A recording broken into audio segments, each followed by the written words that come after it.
시청자 여러분 안녕하십니까? 뉴스데스크 원주입니다. 강원특별자치도 출범으로 기대를 가장 많이 모으고 있는 건 다름 아닌 규제 완화입니다. 그 의지가 강원특별법에도 고스란히 녹아 있는데요. 하지만 환경의 경우 규제를 무조건 풀 수도 없는 데다 권한 이양의 조건이 붙으면서 자치권 확보가 쉽지 않은 상황입니다. 보도에 조성식 기자입니다. 2024년 6월 8일 개정 시행된 강원특별법, 농업과 산림, 환경과 군사 등 4대 규제 완화를 담고 있습니다. 특별법 시행으로 환경영향평가 협의 권한이 기존 환경부에서 강원도로 넘어왔습니다. 그리고 1년이 지난 지금 강원도는 지난 5월 말 기준 160건의 환경영향평가 협의를 완료했다고 밝혔습니다. 지역 여건을 감안한 협의가 가능했다고 내세웠지만 절차 간소화나 기간 단축 등 규제 완화 효과는 없었다고 털어놨습니다. 환경가치 증진이란 제도의 본질 때문에 무조건 풀어줄 수만은 없다는 이유에서입니다. 그 협의 기간을 단축했냐? 아니라는 거예요. 별로 원래 협의 기간이 30일인데 거의 하루 겨우 당겼다 그러던가 이러는 거예요. 또 보완 기간도 있고 또 전문 기관의 검토도 받아야 되고. 권한 이양의 조건표가 붙은 것도 규제 완화에 대한 기대감을 떨어뜨리고 있습니다. 3년 한시적으로 권한을 주고 종료 3개월 전에 환경부 평가에 따라 연장 또는 폐지가 결정된다고 명시하고 있어 권한을 행사하는 데 큰 부담으로 작용하고 있습니다. 또 산업단지 조성 등 도내 대형 개발 사업은 국가나 강원도, 공공기관이 추진하는 것이 대부분인데 이에 대한 환경영향평가는 이양된 권한에서 제외됐습니다. 사실상 소형 개발 사업에 국한된 권한에 머물고 있어 강원도가 꿈꾸는 미래산업 도시 구축과는 거리감이 있습니다. 강원특별자치도에서의 평가 및 협의 과정에서 이렇게 많은 대규모 사업과 사업 면적을 차지하는 개발 사업에서 과연 이 법적인 체계상에서 머물고 있을 수 있는가? 그 역할의 확대는 좀 필요하지 않는가라는 그런 고민이 좀 필요할 것 같다는 생각을 했고요.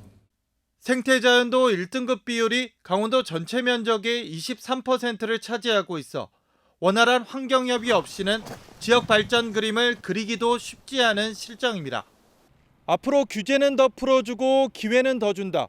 지역 발전을 위한 규제 완화가 실현되기 위해 환경 자치권 확보가 중요한 가운데 이제 강원도에게 남은 시간은 2년입니다.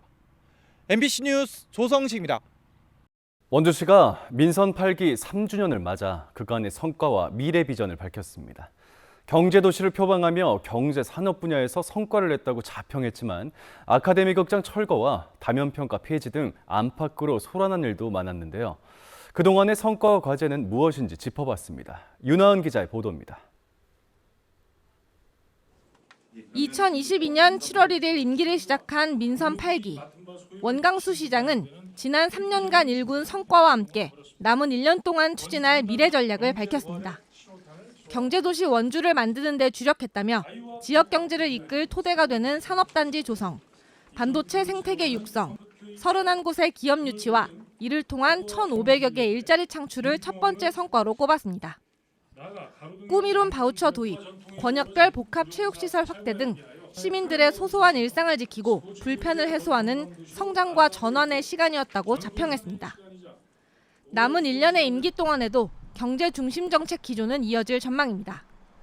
GTX-D 조기 개통과 브로나이시 개통, 원주공항 국제공항 승격을 추진해 지역 교통망을 확충하고 첨단 의료 복합단지 재지정, 공공기관 2차 이전 등 새 정부 정책에 발맞춰 지속 가능한 성장 기반을 다지겠다고 약속했습니다.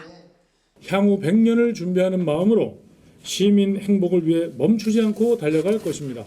미래 신산업을 집중 육성하여 경제 외연을 확장하고 일자리와 삶이 이어지는 도시를 만들겠습니다.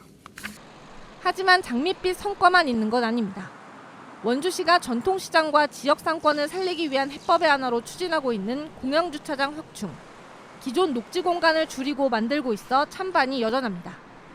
아카데미 극장 철거 과정에서 빚어진 시민과의 충돌은 아물지 않은 깊은 상처를 남겼습니다. 우수 사례로 꼽혔던 문화도시 사업도 크게 후퇴했다는 평가입니다. 시민들이 그렇게 수기와 토론을 요청을 했음에도 결국에 이렇게 법적 대응과 시민을 고발하고 그리고 문화예술에 관련돼서 또 지역에 헌신했던 많은 활동가들이 또 고발해서 그 법정의 당사자로 서게 되는 일련의 과정들을 보면서 굉장히 안타깝다고 생각을 했고요. 시청 내부적인 잡음도 끊이지 않았습니다. 다면 평가를 돌연 폐지하면서 노조와의 갈등이 계속되고 있고 비서진의 직권남용과 업무 추진비 관련 논란도 수사가 진행 중입니다. 한편 원광수 시장은 민선 8기 시책들을 보다 더 가시적인 성과로 이어가기 위해 원주시장 재출마 입장을 공식적으로 밝혔습니다. MBC 뉴스 윤하은입니다. 영서 지역의 사흘째 폭염주의보가 계속되면서 찜통더위가 이어지고 있습니다.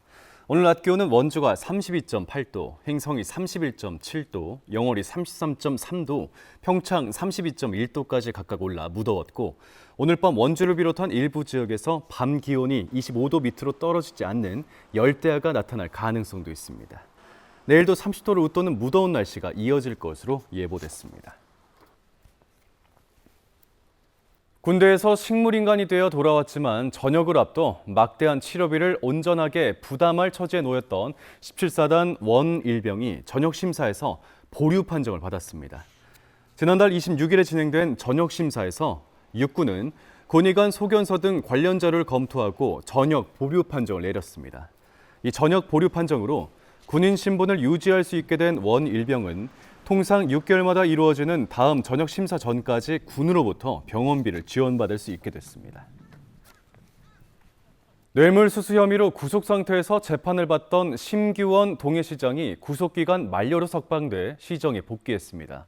심규원 시장은 시민께 죄송하다면서 6개월 공백을 메우기 위해 최선을 다하고 재판에도 성실하게 임하겠다고 말했습니다. 배현원 기자가 보도합니다. 심규원 동해시장을 태운 차량이 시청 정문 현관에 도착합니다. 6개월 넘게 시장실을 비웠던 심 시장이 직무 복귀를 위해 청사에 들어섭니다.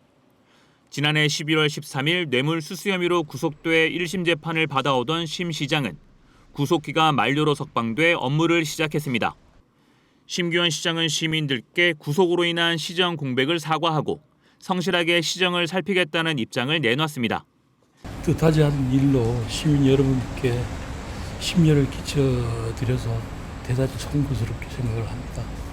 한 6개월 동안 공백이 있었기 때문에 시민들의 복지 향상과 또 시정 발전을 위해서 정말 최선을 다하면서 심 시장의 직무 복귀와는 별개로 뇌물수수 혐의 1심 재판은 지속됩니다.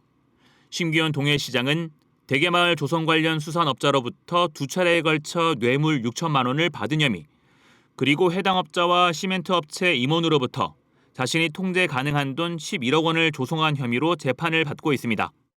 반년 만에 직무에 복귀한 심규원 시장은 불구속 상태에서 1심 재판을 계속 받게 됩니다. 심 시장은 현재 관련된 모든 혐의를 부인하고 있습니다. 사건에 대해서는 지금 재판 중에 있기 때문에 제가 뭐라고 말씀드릴 수는 없고 재판에 성실히 임하도록 그렇게 합니다. 이에 대해 더불어민주당 강원도당은 논평을 내고 반복되는 범죄 의혹으로 동해시를 혼란에 빠뜨린 심규원 동해시장의 사퇴를 촉구했습니다. 역대 민선 동해시장 3명이 잇따라 사법 처리된 데 이어 4번째 시장마저 재판을 받고 있어 사상 초유 민선시장 모두가 오명을 얻지 않을까 동해 지역이 선거 결과에 촉각을 곤두세우고 있습니다. MBC 뉴스 배은환입니다. 어려운 지역 소상공인들을 위해 공공배달앱 지원이 확대되고 있습니다. 정부와 지자체 공공배달앱에 소비 쿠폰을 집중 지원하고 있는데 공공배달앱이 없는 지자체에서도 도입 요구가 커지고 있습니다. 박은지 기자입니다. 점심시간 배달 주문 알람이 이어지고 주방이 한참 바빠집니다. 만든 음식을 기사에게 전달하고 나면 주문이 또 들어오는데 수수료가 낮은 공공배달앱 주문은 많지 않고 민간 앱이 대부분입니다. 땡겨 많이 들어왔으면 좋겠는데 소비자들이 많이 안 쓰니까 너무 힘들어요. 배달앱도 한 20개 들어오면 땡겨오는 하루에 한 건, 2건 들어옵니다. 강릉시는 2월 말부터 신한은행 땡겨요와 협약을 맺고 2%의 낮은 중개 수수료와 강릉페이 8% 캐시백 할인 등 혜택을 제공하고 있습니다. 배달업체도 가게에서 직접 호출받는 구조인 이른바 민관협력 상생 모델입니다. 땡겨 주문 들어오면 그러니까 매미나 쿠팡보다는 일반 대행 업체를 운영하시는 사장들이나 기사들은 훨씬 이득이죠. 문제는 낮은 이용률. 정부가 공공배달앱 활성화를 위해 이용자에게 10,000원씩 전체 650억 원 규모 소비 쿠폰 지원에 나섰고 강릉시도 중복 사용할 수 있는 쿠폰 발행을 시작했습니다. 배달 쿠폰 같은 경우는 7월 1일부터 이제 매일 시행할 예정이고, 그다음에 할인 쿠폰은 이제 7월 첫째 주부터 금, 토, 일 해서 매주 예산 소진 시까지 진행할 예정이고요. 앞서 2023년 먹개비를 도입한 정선구는 1.5% 업계 최저 수수료에 가맹점 180곳, 누적 주문액은 46억 원을 넘었습니다. 수수료 차이가 많이 나긴 하더라고요. 도움이 됩니다. 그런 건 먹개비로 할 때는 그런 이제 수수료는 많이 생각을 안 하고 해도 될 정도로. 민간 배달에 불모지어서 상대적으로 이용자 확보가 쉬웠고 군비로 지원한 쿠폰도 예산 대비 효과가 있었습니다. 만약에 국비 지원이 좀 더 이루어진다면 쿠폰 발행 매수를 늘릴 수가 있어서 지역 주민이나 여기 지역 업체에 많은 도움이 될 거라고 생각이 됩니다. 정부 지원이 커지면서 도내 공공배달앱 도입을 확대해야 한다는 요구도 커지고 있습니다. 현재 태백 정선의 먹개비가 강릉, 춘천, 원주, 홍천 등 4곳에 땡겨요가 운영되고 있습니다. 동해시도 공공배달앱 운영을 본격적으로 검토하고 더군다나 국가에서 정책적으로 예산을 세워 지원을 하고 있는 이번 기회에 정부가 추진하는 민생지원금도 공공배달앱에 적용될 것으로 예상되면서 공공배달앱 서비스 확대와 활성화도 분기점을 맞을 전망입니다. MBC 뉴스 박은지입니다. 요양보호사의 날인 오늘 민주노총 전국 돌봄노조 강원지부 요양보호사들이 원주시청 앞에서 기자회견을 열고 처우 개선과 표준임금 제도 도입을 촉구했습니다. 이들은 정부가 요양보호사들에게 최저임금만 줘도 아무런 문제가 없도록 제도를 만들어둔 탓에 신입과 경력 모두 똑같은 최저임금을 받고 있다면서 경력과 전문성이 인정되는 표준임금 제도를 도입해야 한다고 촉구했습니다. 국가인권위는 지난 2022년 복지부의 합리적인 임금 수준을 보장하기 위해 요양보호사 표준임금 가이드라인을 마련하라고 권고했지만 복지부는 수용을 거부해왔습니다. 올해 상반기 원주시에서 122건의 화재가 발생했던 것으로 집계됐습니다. 원주 소방서에 따르면 지난달까지 원주시에서 발생한 화재는 총 122건으로 사망자 1명을 포함해 11명의 인명피해와 약 10억 원의 재산 피해를 냈습니다. 이 중 51%에 해당하는 63건의 화재가 부주의에 의한 것으로 집계됐고 지난해 같은 기간과 비교해 화재는 17건, 인명피해는 9명 줄어든 것으로 나타났습니다. 삼척 도계광업소 폐광으로 석탄공사 폐업이 임박한 가운데 정부를 상대로 폐광 지역 활성화 대책 마련 요구가 나오고 있습니다. 국민의힘 강원도당은 영월과 태백, 삼척, 정선 등 폐광 지역은 산업 발전 시기 국가 경제 발전의 버팀목 역할을 해왔다며 정부가 폐광 지역 경제 진흥 계획의 예비 타당성 조사 통과를 발표할 것을 촉구했습니다. 또 석탄공사 폐업은 단순하게 한 기업의 해체가 아니라 지역 경제 붕괴와 일자리 상실, 공동체 해체로 이어질 거라며 빠른 후속 조치를 요구했습니다. 평창군이 지역에서 근무하는 외국인 계절 노동자의 의료보험을 지원하고 있는 가운데 최근 맹장 수술을 받은 계절 노동자가 공제 혜택을 받았습니다. 라오스 국적의 30대 남성 노동자는 갑작스러운 복통을 호소해 당일 맹장염 긴급 수술을 받았는데 수술비와 입원비로 1,220만 원이 청구됐지만 평창군이 지원한 의료보험으로 실 납부 금액은 10%인 120만 원으로 책정됐습니다. 평창은 올해 현장에 투입되는 828명의 외국인 계절 노동자들이 모두 의료보험에 의무 가입하도록 하고 의료보험비를 전액 지원하고 있습니다. 여름철 취약계층의 냉방비 부담을 덜기 위한 에너지 바우처 사업이 오늘부터 시행됩니다. 강원도는 136억 원을 투입해 도내 취약계층 3만 8천여 가구의 냉방비를 지원하며 4인 가구 기준 최대 70만 1,000원이 지원됩니다.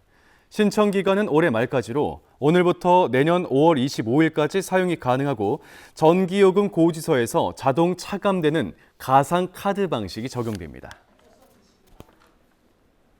지금까지 뉴스데스크 원주였습니다.